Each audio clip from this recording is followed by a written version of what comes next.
Jadi, Dialogflow itu adalah salah satu chatbot capabilities yang ada di chatbot.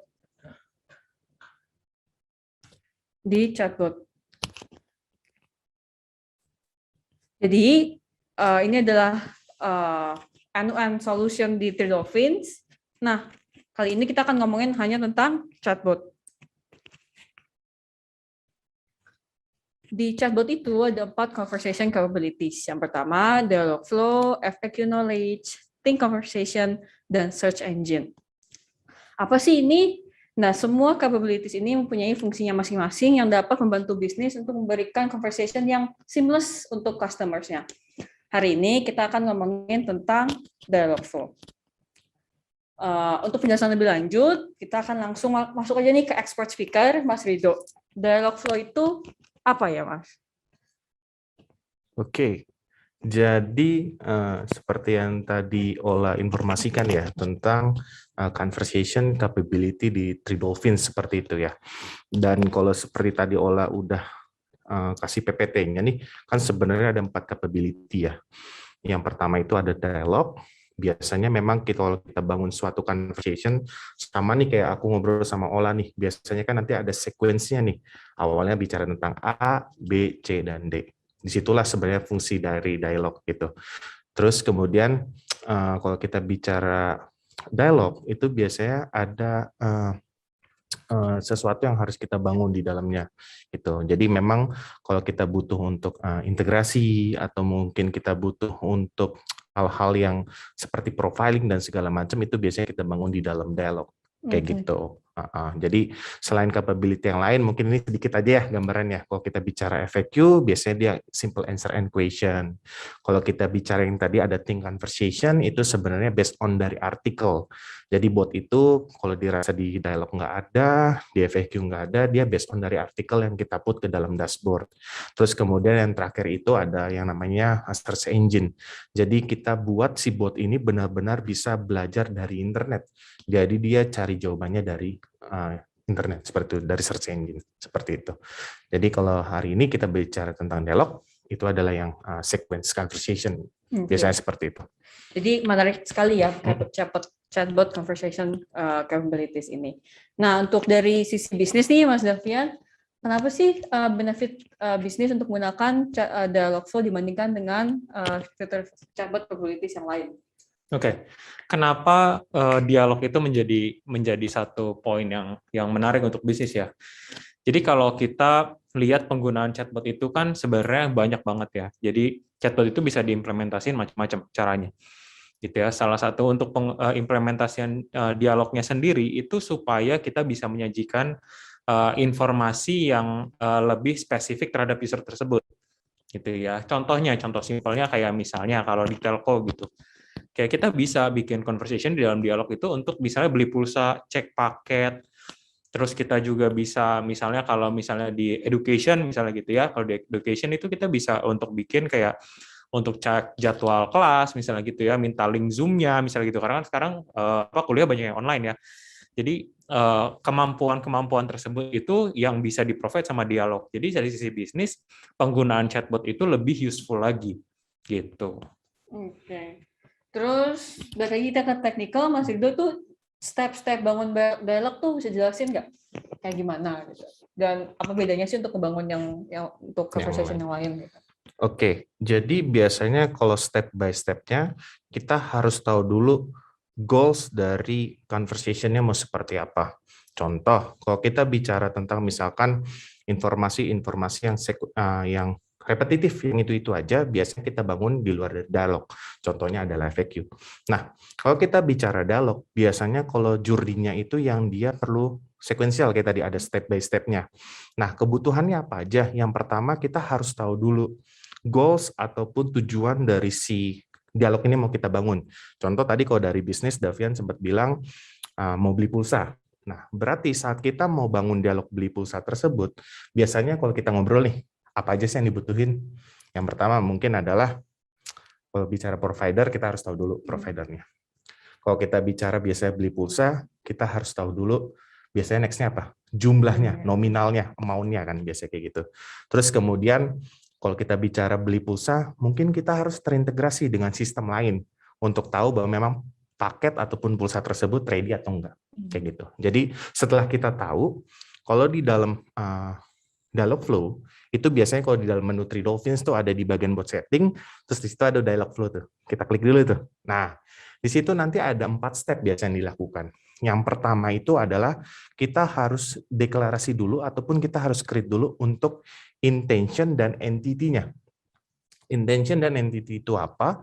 Intention ini sama kayak kita adalah kata kunci lah, kayak gitu. Kayak misalkan aku ngobrol sama Ola nih, Pak, mau beli pulsa. Artinya intentionnya kan adalah beli pulsa, contoh seperti itu. Nah, si bot ini juga kita harus ajarin bahwa kita lagi mau bahas tentang beli pulsa. Nah, seperti kayak tadi ada nominalnya ini dan segala macam, itu adalah entity-nya. Kayak gitu. Itu adalah step pertama yang kita harus buat itu dulu. Next-nya, yang keduanya adalah kita harus buat dulu personanya. Si bot ini mau responsnya ataupun mau jawabnya seperti apa.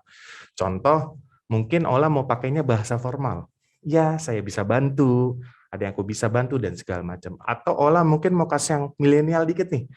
Oke bro, mau isi pulsa yang berapa nih? Sini gue bantu, contoh kayak gitu. Nah, di situ nanti akan dibangun personanya, conversation bot-nya seperti apa. Next-nya adalah yang ketiga itu tentang integrasinya. Jadi kayak tadi, memang memastikan bahwa pulsa tersebut ready atau enggak, terus kemudian nominal tersebut ada atau enggak, seperti itu. Nah, itu yang step ketiga, tentang integrasi. Yang keempat baru adalah tentang finalnya. Jadi kalau kita bicara bot itu juga dia kan ada 4 final ya. Yang pertama, apakah memang obrolan tersebut sukses, berhasil beli pulsa atau enggak. Yang kedua, bisa aja di tengah jalan customer bilang, nggak jadi beli pulsa deh. Artinya bot ini harus bisa ngerti bahwa customer cancel percakapan tersebut. Yang ketiga, misalkan kalau memang ternyata dirasa pulsanya nggak ada, artinya kan fail, seperti itu. Jadi botnya juga bisa jawab bahwa, mohon maaf saat ini pulsanya belum tersedia, gitu. Atau mungkin yang keempat, ditanya pulsa, dia malah jawab, tentang sepatu bola. Kan nggak nyambung, artinya unrecognized, seperti itu. Jadi kita juga bisa put ke dalam situ. Jadi gimana cara bangunnya, ada 4 step itu, gitu. Jadi step by step-nya harus dilalui. Mungkin itu gambarannya, Wak. Kayak gitu. Terus kalau misalnya nih kan Dialogflow kan sequential gitu ya. Kalau misalnya nih ternyata pas diminta ternyata chatbotnya nggak ngerti gitu, tuh masuknya gimana ya? Apa yang terjadi di balik chatbot itu saat menemukan message yang mereka tidak mengerti gitu? Oke, sebenarnya kalau kita bilang message-nya dia tidak mengerti, kayak gitu kan, kita juga bisa kasih beberapa kondisi, ataupun mungkin kita bisa kasih sebagai fallback. Contoh misalkan, kalau Ola nggak ngerti tentang suatu topik, bahas yang ini aja lah, kasih kondisi yang A. Atau misalkan Ola benar-benar nggak ngerti, bisa aja bilang, Mas, mohon maaf, saya nggak ngerti. Bisa seperti itu juga gitu. Atau misalkan Ola nggak ngerti, ya udah Mas, sebentar ya saya coba cariin dulu di tempat lain gitu. Jadi saat ngebangun chatbot pun itu juga kita buat kondisi-kondisi seperti itu.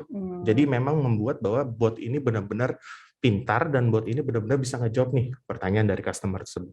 Kayak gitu.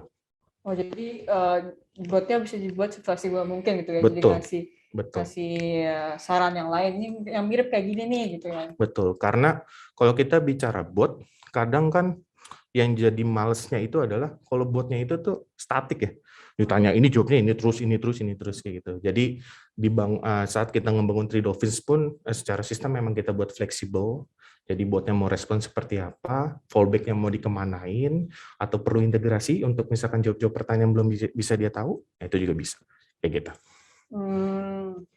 Ini mau nanya ke Mas Daf nih, yang udah berhubungan dengan klien dengan banyak. Itu kalau pernah nggak ada klien yang ada isu, mereka tuh ternyata banyak message-nya yang nggak dimengerti oleh chatbot gitu. Terus masalahnya kenapa sih itu? Dan solusinya apa biasanya kalau misalnya dialognya seperti itu? Oke. Jadi kalau tadi pertanyaannya yang pertama ya, tadi kan pertanyaannya ada nggak sih pertanyaan yang belum bisa dijawab sama chatbot? Ada, pasti ada. Kenapa? Karena terkadang kalau kita implementasi chatbot dan itu dipublish keluar, kita nggak pernah bisa expect customer itu bakal nanya apa. Itu hal pertama yang harus disadari. Makanya kalau saya selalu bilang kalau misalnya untuk implementasi chatbot itu artinya continuous improvement. Tidak bisa kita sekarang implementasi chatbot selesai, sudah sampai selamanya. Nggak bisa, jadi harus terus berkembang. Nah, kita kalau misalnya ada intention yang masuk ke chatbot dan itu belum dikenali sama chatbotnya, itu ada 2 kategori sebenarnya ya. Ada kalau saya bilangnya satu masih dalam journey ya. Artinya kalau masih dalam journey ini artinya mungkin intensinya yang cara dia menanyakannya baru lagi di luar dari yang sudah kita set up modelnya gitu ya. Atau yang kedua memang benar-benar out of topic, out of journey. Gitu ya. Nah, kalau out of journey itu masih butuh diassess lebih panjang lagi. Artinya apakah misalnya intensi-intensi yang masuk itu perlukah kita bangun knowledge di dalam chatbot, baik itu menggunakan dialog, FAQ atau think misalnya gitu ya, atau misalnya ya sudah kita abaikan aja karena itu out of context. Gitu ya. Jadi analisa di dalam melihat interaksi yang terjadi antara customer sama chatbot itu penting. Nah, kalau misalnya kita menemukan misalnya, oh ini ternyata journey-nya ada, tapi memang intensinya ini mungkin pakai bahasanya yang belum bisa kita bayangkan sebelumnya gitu ya. Artinya kita perlu enrich itu sebagai intensi baru di dalam existing dialog. Nah, itu yang perlu mungkin itu yang paling banyak dihadapi sama customer. Tapi ya balik lagi poinnya adalah 2, kita harus melihat ini sebagai continuous improvement di chatbotnya. Yang kedua adalah kita harus assess. Kita harus assess apakah memang intensi-intensi yang masuk ini masih bisa kita akomodir dalam chatbot atau misalnya memang sudah out of context yang misalnya tidak perlu kita abaikan. Gitu. Jadi kita biarin aja gitu. Kalau dalam membangun sebuah conversation itu biar fallback rate-nya nggak terlalu tinggi, itu dari sisi bisnis apa sih data-data yang harus dipersiapkan gitu? Mungkin data-data customer yang harus disiapin, dimasukin dulu ke knowledge chatbotnya, itu ada nggak? Oke, ini menarik ya. Ini Mas Rido bisa jawab, saya juga bisa jawab. Tapi anyway, balik lagi. Sebelum kita implementasi chatbot, kita harus define dulu journey-nya. Dan juga biasanya kita harus sudah tahu kita mau bangun apa di dalam chatbot. Gitu ya. Artinya secara capabilities apa aja yang bisa diakomodir sama chatbot ini ya. Apakah misalnya dia hanya bisa misalnya kalau Telkom misalnya sampai beli pulsa doang, yang bagian misalnya untuk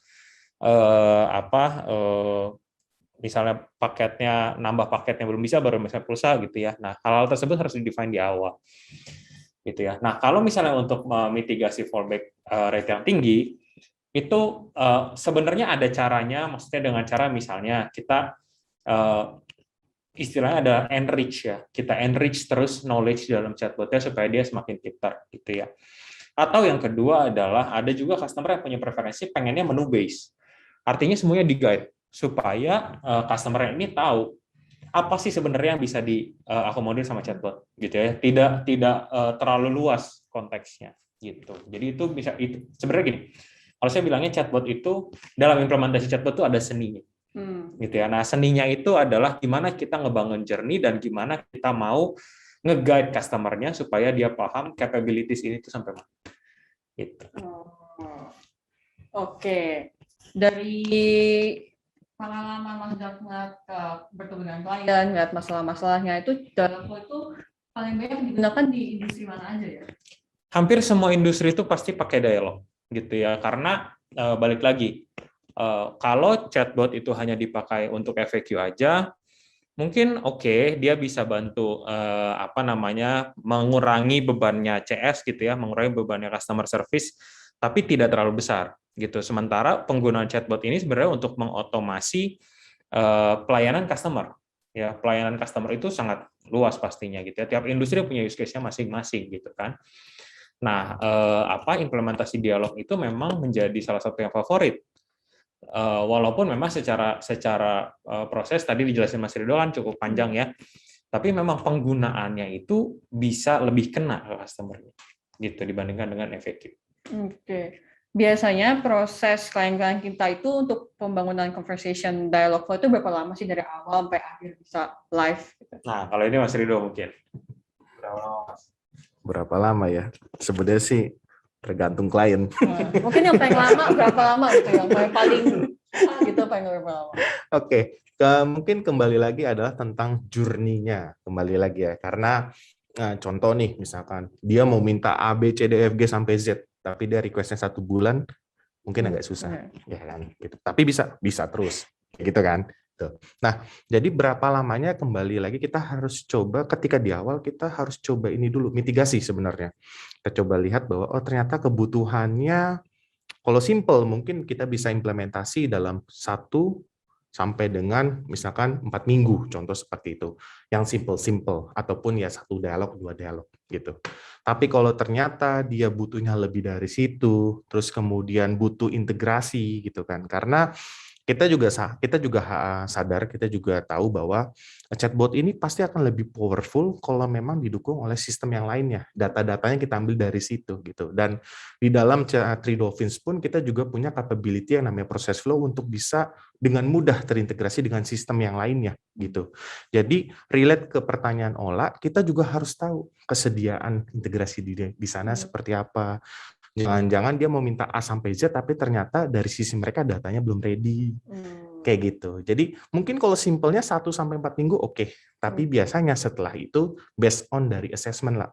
Bisa 1 bulan, bisa mungkin 2 bulan, 3 bulan, bahkan mungkin ada yang 5 bulan contohnya. Tapi memang kalau kita bicara yang cukup lama ya kayak gitu ya. Itu pasti memang yang journey-nya pun, yang dialognya pun cukup rumit dan banyak untuk terintegrasi.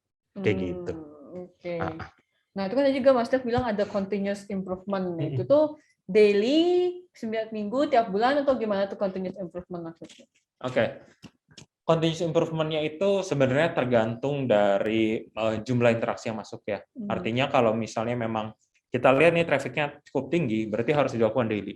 Gitu. Karena kalau misalnya kita lakukan itu 2 hari sekali atau misalnya weekly gitu ya, pasti kan udah numpuk. Assessment itu kan banyak gitu ya.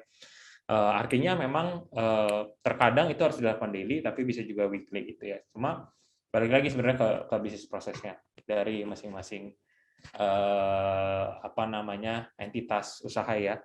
Apakah memang dirasa misalnya ada yang misalnya oke, success rate-nya kita setup misalnya kalau udah 90% udah oke nih gitu ya. Ketika misalnya success rate di bawah 90% itu assessment-nya jadi lebih intens.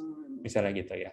Tapi kalau misalnya memang bisa sampai tinggi, misalnya success rate-nya 95% gitu ya, berarti itu kan harus lebih rutin lagi gitu untuk ngelihat. Dan sebenarnya kan itu pengukuran itu bisa dilihat di analytic report gitu ya kan. Di Three Dolphins sudah provide analytic report-nya, artinya sebenarnya dimonitor harian bisa gitu ya. Oh kita lihat nih, oke fallback rate-nya misalnya hari ini 4%, oke berarti masih di batas apa gitu ya. Tapi bukan artinya diabaikan juga, enggak, tapi tetap dilihat. Tapi mungkin secara intensitasnya nggak usah terlalu tight lah. Gitu.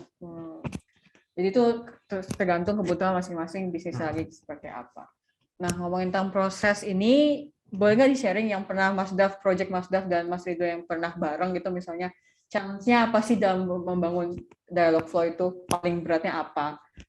Dari sisi customer-nya tuh misalnya customer-nya bisa nyiapin apa gitu biar nggak menemukan challenge seperti itu gitu. Mungkin jawabannya bisa sama ya. Yang paling bikin lama itu adalah ketika ketersediaan API di sisi backend system ataupun di sisi sistem lainnya itu yang tidak ada. Artinya pembangunan API-nya kan harus dilakukan dulu baru kita bisa integrasi. Misalnya gitu ya. Itu yang memakan proses lama. Atau misalnya ternyata dalam satu journey gitu ya, satu dialog journey, ternyata ada banyak API endpoint yang harus kita pakai dalam proses integrasinya, dan banyak penjagaan yang harus kita lakukan. Nah, itu juga mempengaruhi proses implementasi. Jadinya bisa makan waktu yang lebih panjang. Gitu. Mas Ridho ada tambahan? Oke. Selain itu ya, salah satunya adalah komitmen saat ngebangun chatbot. Nah, komitmen ini seperti apa? Bisa nih lah, misalkan di awal, Mas saya mau chatbotnya harus formal ya, ya kan? Ya udah kita bangun nih sesuai dengan conversation yang sebenarnya misalkan sudah diberikan juga bahasanya ini dan segala macam. Oke, kita bangun. Ternyata pas di fase untuk ngebangun dia coba dan Mas kayaknya kurang oke nih. Boleh nggak diubah lagi gitu. Kalau tadi mungkin bicara integrasi, kalau ini bicara tentang personanya kayak gitu. Nah, ternyata di tengah-tengah jalan dia minta ubah lagi nih, Mas, saya maunya lebih casual deh, lebih ini gitu.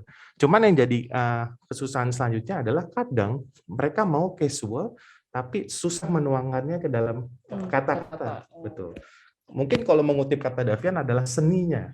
Nah, kadang apa yang ada di pikirannya tapi susah dituangkan dalam chatbotnya gitu. Jadi itu mungkin salah satu faktor juga ya yang bisa ngebuat akhirnya cukup susah juga untuk ngebangun ataupun menyelesaikan satu conversation dialog itu kayak gitu. Oh, jadi dari bisnis, kalau bisa saya summary itu harus sudah punya jelas journey-nya apa, terus jangan pindah-pindah gitu ya, purpose-nya apa, maunya apa gitu. Betul. Jadi dari awal, kalau dari awal udah punya siap nih maunya kayak gini, purpose-nya seperti ini, bahasanya seperti ini akan lebih mudah gitu ya. Betul. Jadi mungkin kalau contoh ya, Ola mau bangun rumah, bilang ke tukangnya, Mas saya mau bangun rumah, gitu.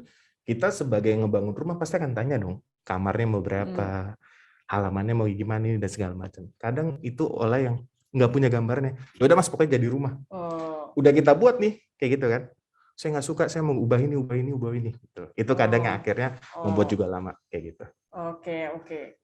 Nah, selanjutnya mau nanya nih, kalau Dialogflow fitur lainnya kalau bisa lebih dari satu bahasa bisa nggak? Misalnya nih bisnisnya punya worldwide customers, ada yang di Indonesia, ada yang juga di Amerika gitu kan. Dia kan harus bahasa Indonesia, bahasa Inggris gitu tuh bisa nggak dibuat Dialogflow-nya? Oke, kalau pertanyaan itu sebenarnya kita sudah implementasi di beberapa klien kayak gitu. Contoh salah satunya adalah di mall misalkan. Gitu kan. Kalau kita bicara mall, yang datang ke mall itu kan bisa variatif. Bisa memang local pride, ada yang memang bule-bule. Contoh kan kayak gitu ya. Gitu. Nah, jadi memang chatbot yang mereka bangun akhirnya tuh multi language. Akhirnya biasanya mereka akan coba tanya dulu di awal mau pakai bahasa yang mana nih, Indonesia atau Inggris. Contohnya seperti itu. Jadi kalau dibilang bisa, bisa.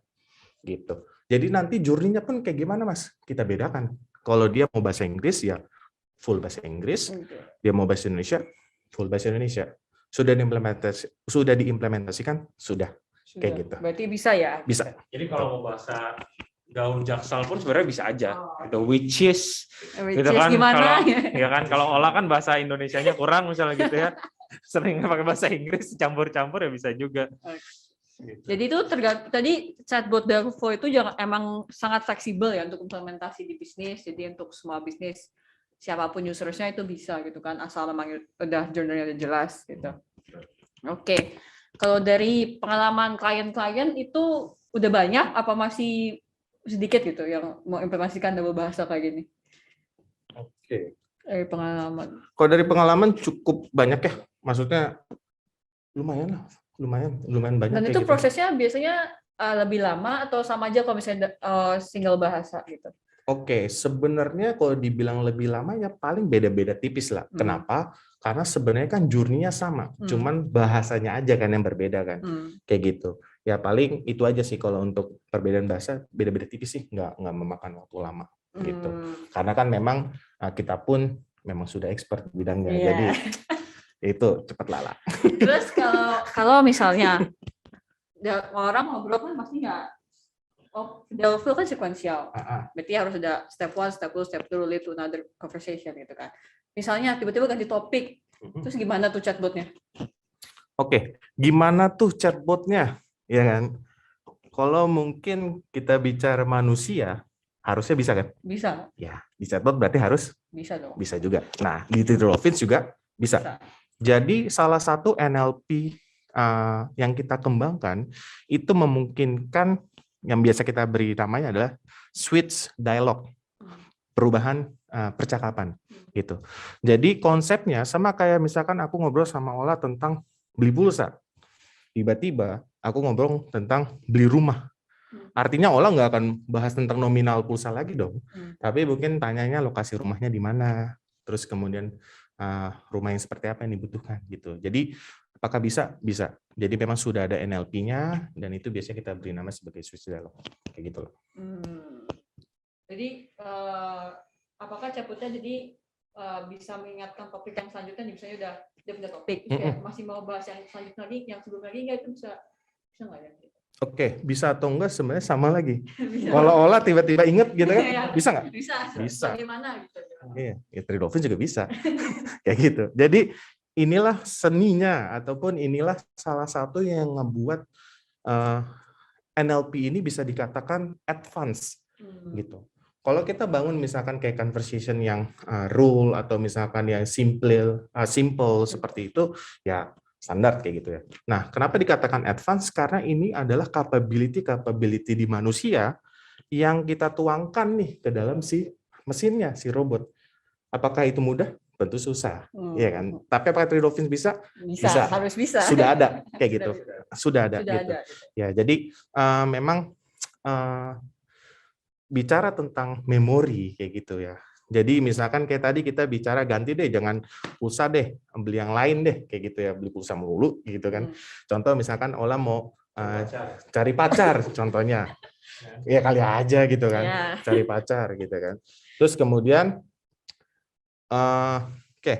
kemudian selanjutnya Ola bicara tentang yang lain lah, misalkan kayak gitu ya. Kemudian bisa di reminder lagi bahwa oh ya Ola tadi nyari pacar kan, contoh kayak gitu, itu bisa loh kayak gitu. Jadi di reminder lagi kayak gitu. Kita sebutnya sebagai memori ataupun konteks memori. Konteks memori itu nama capabilities ya gitu ya. Kayak gitu. Oh, jadi emang udah bisa dibikin seperti kayak ngobrol sama manusia gitu ya. Betul, Nggak kayak, harus. Nggak kayak robot gitu. Betul, itulah yang akhirnya ngebuat si chatbot ini powerful dan akhirnya mendukung bisnis ya pada akhirnya. Seperti itu. Oke, jadi untuk bisnis udah pernah pakai ini project-project yang kayak capabilities ini udah banyak gimana? Sebenarnya ini karena ini built-in, ya artinya memang capabilities yang sudah ada di dalam mesinnya gitu ya. Jadi sudah bisa dinikmati sama semua implementasi sebenarnya. Gitu. Jadi capability tadi yang ditanya, misalnya kayak tadi switching dialog atau misalnya tadi yang flashback kayak yang sebelumnya. Ada yang sebutnya contextual memory, kita juga punya yang namanya pending intention gitu ya. Pending intention itu artinya ketika udah switch mau balik lagi yang pertama itu juga bisa. Nah itu sebenarnya udah built-in di dalam Three Dolphins ya gitu, dan itu banyak juga yang sudah implementasi gitu. Untuk memitigasi ya sebenarnya memitigasi lagi customer ini bisa tiba-tiba switch kontak terus di switch konteks habis itu diingetin lagi kan, itu juga bermanfaat ya. Gitu. Oke. Mungkin kita udah fokus banget ngomongin tentang dialog flow gitu. Untuk ngasih gambaran tentang capabilities yang lain, bisa nggak dari sisi bisnis itu Think itu biasanya untuk purpose apa, FAQ berpurpose apa, dialog kan udah dijelasin kita untuk flexibility gitu. Untuk dari sisi bisnis biasanya implementasinya seperti apa? Ketika misalnya bisnis itu sudah punya journey ya. Journey itu sekedar apa yang mau dibangun dalam chatbot. Nanti dari situ kita bisa assess yang mana yang bisa masuk FAQ, yang mana yang bisa masuk dialog, yang mana mungkin masuknya ke Think. Gitu ya. Jadi sebenarnya caranya itu macam-macam. Apakah misalnya tadi bisa semuanya full dialog, bisa, atau misalnya semuanya bisa diakomodir sama FAQ doang, bisa juga gitu ya. Atau misalnya semua sama Think ya mungkin bisa juga gitu ya. Tapi kalau untuk Think ini memang sebenarnya untuk sebagai salah satu capability di NLP gitu ya. Think ini fungsinya adalah untuk memudahkan juga proses pembelajaran dari chatbot ya. Jadi kan basically chatbot itu machine learning gitu ya. Mungkin ini saya sedikit cerita tentang Think ya. Kita itu sering banget di challenge gitu ya. Gimana caranya supaya proses ngebuat si chatbot ini lebih pintar itu lebih mudah intinya gitu ya, daripada kita bangun satu-satu itu gimana caranya supaya lebih mudah. Dan kayak kita coba untuk mencari cara sebenarnya bisa nggak sih mesin itu belajar sendiri gitu ya, sama lah kayak kita gitu, kayak Ola gitu ya. Ola misalnya pengen belajar bahasa Indonesia, gue kasih buku bahasa Indonesia nih ya, misalnya gue kasih buku bahasa Indonesia, Ola belajar, nanti begitu gue tanya Ola bisa jawab berdasarkan apa yang dibaca kan gitu ya.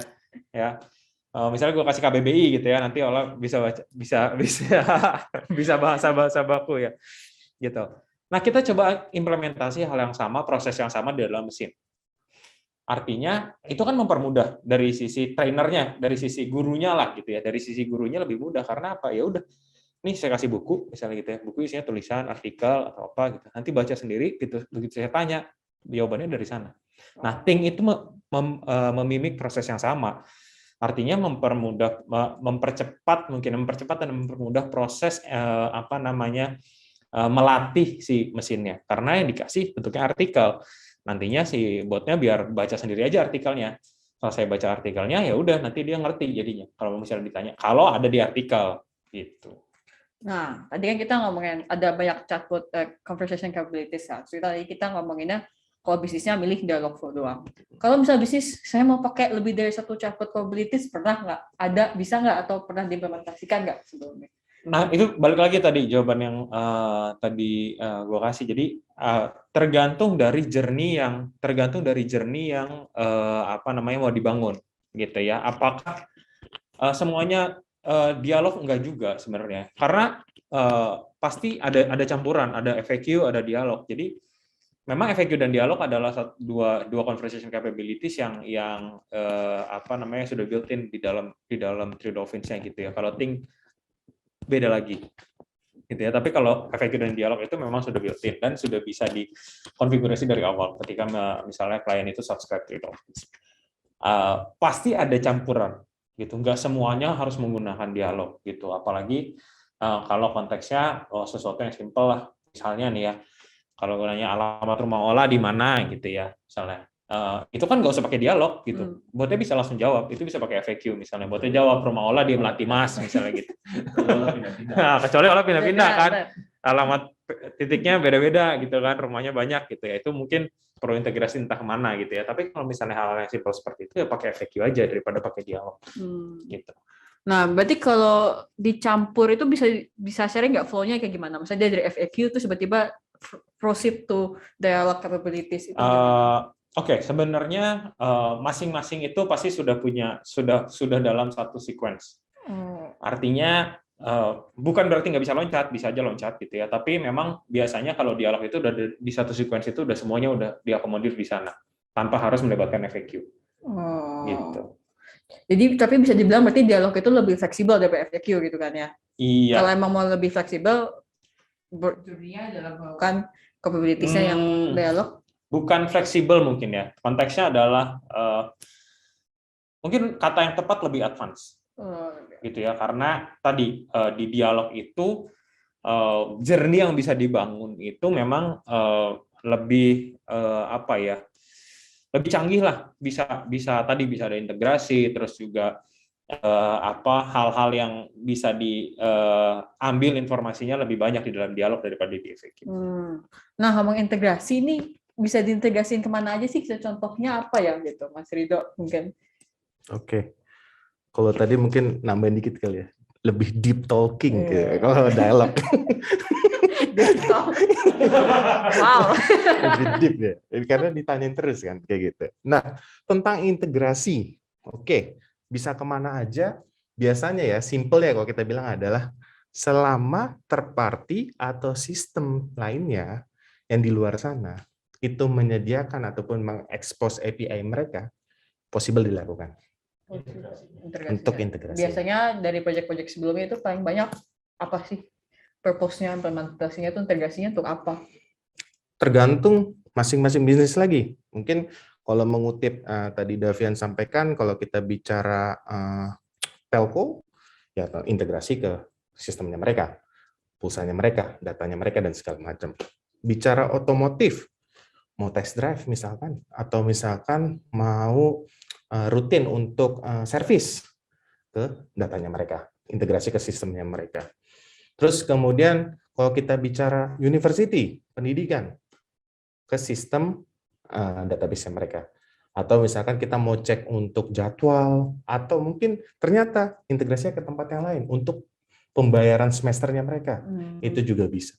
Gitu. Jadi kembali lagi, biasanya simpelnya biar mungkin gampang dipahami, selama third-party atau sistem lainnya expose API-nya, itu bisa diintegrasikan. Oke, jadi any users bisa gitu ya. Betul. Nah, tadi juga Mas Ridho pernah ngomongin ada ngebahas tentang proses flow itu apa ya? Dengan integrasi dan proses flow dengan flow itu connection-nya itu apa? Connection-nya apa? Jadi kalau kita bicara dialog, tadi mungkin kalau Ola sempat ingat di part yang ketiga itu ada integrasi. Nah, integrasi ini kita bisa gunakan yang namanya si proses flow tersebut. Jadi proses flow ini adalah built-in feature di dalam Three Dolphins yang kalau kita bicara teknis memperankan SDK. Jadi kalau SDK itu kan kita harus built-in lagi ya. Kalau ini dia sudah ada di dalam platform Three Dolphins gitu. Klik buat setting, ada proses flow di situ nanti. Nah, proses flow ini adalah nanti gimana cara kita, bahasa kerennya adalah orkestra. Ya.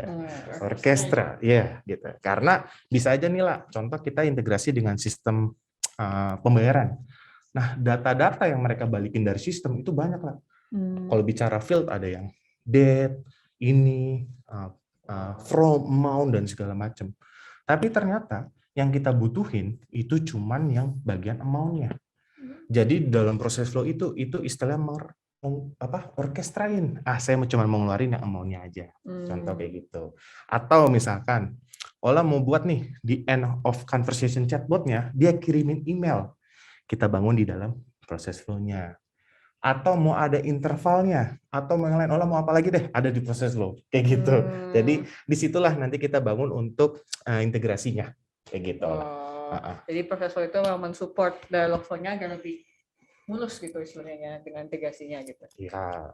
Jadi ya sama kayak Ola, misalkan Ola integrasi atau misalkan Ola integrasi dengan library gitu kan. Jadi Ola makin pinter kayak gitulah, kayak gitu. Ada lagi nggak lah? Jadi lupa malah ya. Terus dari kan saya mau nanya gara-gara Mas Rido nih. Jadi lupa ya. Udah diam. Dari sisi saya mikir dulu, lupa. Dari capabilities yang search engine kan tadi itu juga ada. Itu kayak gimana sih? Itu bisa nggak diintegrasi, di-combine dengan dialog gitu? Cara kerjanya seperti apa? Oke, search engine. Jadi kalau kita lihat tadi yang gambar Ola, itu kan ibarat kata otak tuh kan, ada prosesnya, ada dialognya, ada FAQ-nya, ada thing-nya, sama yang terakhir kan ada search engine-nya gitu. Nah, kenapa search engine ini ada gitu kan? Karena biasanya request-an juga nih dari customer. Mas, pokoknya nggak mau tahu deh, bot saya harus bisa ngejawab. Ya dong. Kita berangkat dari situ misalkan. Cara kita kalau misalkan nggak tahu suatu pertanyaan, biasanya Ola lakuin apa? Cari sendiri. Di Google. Ya kan? Biasanya di internet kan? Ya, internet. Ya kan? Gitu. Nah, akhirnya sebenarnya konsepnya kan kita belajar dari cara kita juga kan? Kita implementasikan itu juga di dalam chatbot kita. Jadi kalau bahasanya, ketika chatbot itu fallback ataupun nggak ngerti tentang pertanyaannya, dia carinya di internet. Itulah yang menjadi referensi jawaban dari si chatbotnya nantinya. Kayak gitu. Dan tentu kan kalau kita bicara internet, luas ya kan. Nah, sebenarnya kita juga bisa batasi filter-filter yang bisa dijawab sama si chatbot. Jangan sampai nanti pertanyaannya yang plus-plus dijawab juga lagi kan. Ngaco nanti kan. Gitu. Jadi filter-filter itu juga kita harus tahu. Kita harus put juga ke dalam situ. Kayak gitu. Jadi itu apakah dari Mas Dev yang udah ketemu klien baik dari project-projectnya udah pernah diimplementasikan tuh? Sebenarnya kalau search ini search engine ini sebenarnya satu fitur baru ya. Satu fitur baru yang mungkin rilisnya akhir tahun lalu kalau nggak salah ya, akhir tahun lalu ya. Memang sudah ada beberapa yang tertarik untuk pakai search engine ini. Cuma memang dalam proses implementasinya juga kan ada beberapa kondisi yang memang harus kita jagain gitu ya. Jadinya memang butuh waktu untuk itu gitu ya. Sama juga kan sebenarnya untuk search engine ini bukan hanya ngebantu dari sisi front end itu artinya ngebantu dari sisi penjawabannya botnya doang. Tapi sebenarnya si search engine ini juga berguna untuk ketika proses enrichment tadi, gitu ya.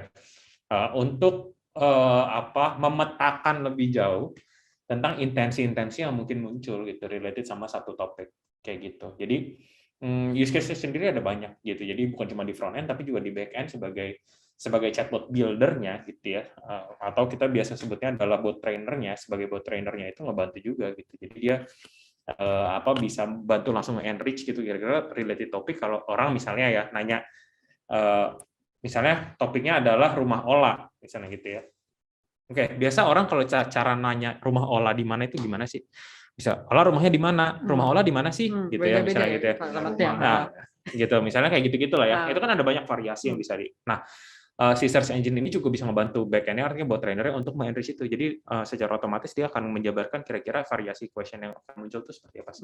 Jadi itu membantu bot trainer lebih mudah untuk nge-train si botnya itu sendiri. Iya, bukan Dragon ya. Ya, how to train your chatbot. Nah, mengenai dialog itu kan nggak semuanya kayak conversation-nya itu in sentences doang kan. Kadang-kadang tuh perlu misalnya document submission itu kan perlu document files itu di Dialogflow itu bisa support and how it works. Oke. Jadi kalau Ola masuk ke bot setting lagi nih, gitu kan, ada yang namanya digital library. Jadi di dalam digital library itulah nanti yang akan mensupport media-media yang dibutuhkan oleh si chatbot itu. Bisa ada dua konsepnya. Apakah memang chatbotnya yang mengeluarkan media tersebut, contoh seperti gambar, video, ataupun dokumen, atau memang dari usernya yang ngobrol dengan chatbot yang put hal-hal tersebut. Kayak gitu. Jadi itu possible juga gitu. Nah, jadi biasanya digital library inilah yang menjadi kuncinya kalau misalkan Ola bicara tentang dokumen ataupun media-media yang dibutuhkan seperti itu. Gitu. Itu any files bisa ya biasanya? Ada beberapa format sebenarnya kayak gitu. Cuman nanti kita lihat di dokumentasi. Nah, ya kalau dokumen biasanya PDF, terus kemudian video ya MP4 kayak gitu ya. Kalau gambar ya JPEG, PNG kayak gitu. Itu purpose-nya biasanya untuk apa sih biasanya? Banyaknya dipakainya untuk apa? Purpose-nya, contoh ya, misalkan di salah satu industri, contoh kita mau pinjam dana, peminjaman dana, atau misalkan mau beli satu mobil baru, terus kemudian dia harus submit KTP kayak gitu kan. Nah, bisa jadi ketika misalkan ada customer submit KTP, gambar tersebut tuh harus tersimpan ke sistemnya mereka atau ke database-nya mereka. Kayak gitu. Itu bisa satu, untuk menyimpan si gambar tersebut ke dalam database mereka. Atau memang ternyata dari chatbotnya yang perlu mengeluarkan video, di mana sih tutorial cara ini, gitu. Karena lebih menarik kan kadang video ya. Bisa seperti itu juga. Jadi mungkin kalau kita flashback lagi yang ke awal, journey-nya mau kayak gimana? Gitu. Jadi kalau aku harus taking out everything itu summary yang journey itu sangat penting untuk determine everything else gitu kan ya? Iya, sama kayak Ola misalkan hidup nggak tahu journey-nya mau kayak gimana. Visinya Mau kayak gimana? Iya. And everything else itu best. Jadi guideline-nya itu jadi journey-nya itu mau seperti apa? Mau dialognya kayak gimana? Mau perlu gambar? Mau integrasi atau apa? Yeah. Everything itu based on the journey that you have decided di pertama gitu kan ya. Mau pacarnya kayak gimana? Pacarnya gimana? Dialognya lah. Oke, gitu. dialognya. Oke, udah cukup jelas dari ini. Kita harus tutup acara untuk hari ini. Sebelum penutupan, mungkin ada pesan dari masing-masing kalau mau dari sisi bisnis, dari sisi teknikal. Oke, jadi sebenarnya kalau misalnya untuk membangun chatbot, terutama konteksnya adalah dialog, sangat banyak kreativitas yang bisa dibangun di atas dialog ini, gitu ya. Jadi berpikir kreatif itu juga penting dalam membangun chatbot. Artinya kita juga harus bisa melihat kira-kira kebutuhan orang ketika interaksi sama chatbot itu nantinya akan sebanyaknya case-nya apa sih, gitu ya. Nah itu sudah mulai bisa disiapkan journey baru supaya bisa dibangun dalam chatbotnya bisa menggunakan dialog ataupun FAQ misalnya kayak gitu. Jadi balik ke continuous improvement, artinya tidak boleh implementasi chatbot itu berhenti ketika misalnya proses chatbotnya go live. Jadi itu harus terus di-assess dan di-enrich lagi, baik itu existing ataupun creating new journey untuk bisa membantu untuk mengotomasi dan memperingan kegiatan yang lebih administratif supaya kalau ngomongnya konteksnya tentang masa-masa pandemi kayak gini, orang itu kan harus lebih produktif gitu ya. Untuk melihat produktivitas berarti kan jangan hanya kerjain sesuatu yang administratif aja, tapi harus bisa yang lebih strategik. Nah, yang administratifnya ini biarin sama chatbot. Jadi chatbot itu membantu untuk menangani sisi situ, human-nya bisa lebih explore untuk ke strategic task-nya. Terima kasih. Selanjutnya mungkin dari sisi bisnis, pokoknya bisa lebih increase productivity chatbotnya, jadi bisa membantu bisnis agar lebih achieve gitu sekarang. Untuk dari sisi teknis? Dari sisi teknis, nggak usah takut kelihatannya rumit ya untuk membangun si chatbot itu ya gitu ya. Rumit karena kita belum mencoba ya kan, belum mengenal gitu. Kalau udah kenal, Apa? Kalau udah kenal, mantap. Ya, tergantung kan bisa suka atau Iya, enggak iya. gitu kan. Ya, tapi dijamin kalau ngebangun dialog di Three Dolphins pasti suka. Kenapa? Karena kalau kita bicara teknis, dialog kita benar-benar kita buat fleksibel. Contoh, mau integrasi kemana? Mau ambil data yang mana? Atau misalkan mau outputnya seperti apa? Mau gambar, video, dan segala macam, memang kita buat secara teknis, itu fleksibel. Karena kadang kebutuhan dari bisnis ini kan juga random ya, bisa aneh-aneh ya, bisa unik gitu ya. Jadi memang kita buat fleksibel supaya bisa memfasilitasi bisnis gitu. Jadi nggak usah takut ketika misalkan, aduh, bot ya, nggak bisa ini lagi, nggak bisa itu lagi, nggak usah takut. Jadi kurangi hal seperti itu, minimalis pemikiran seperti itu, karena memang chatbot Three Dolphins kita buat se-advance mungkin, se-fleksibel mungkin supaya bisa mensupport kebutuhan dari bisnis seperti itu. Oke, jadi sudah berapa lama kita sharing dengan expert hari ini. Jadi in summary, chatbot tuh in Dialogflow itu sangat fleksibel, dan chatbot juga udah banyak diimplementasikan in various industri di Indonesia, juga banyak klien di Three Dolphins yang udah pakai chatbot gitu, dan bisa meningkatkan produktivitas dan efisiensi dari bisnis itu sendiri. Nah, untuk itu sampai hari ini terima kasih. Dadah. Jadi rumah di mana lah? Ya, itu privacy. Terima kasih. Thank you.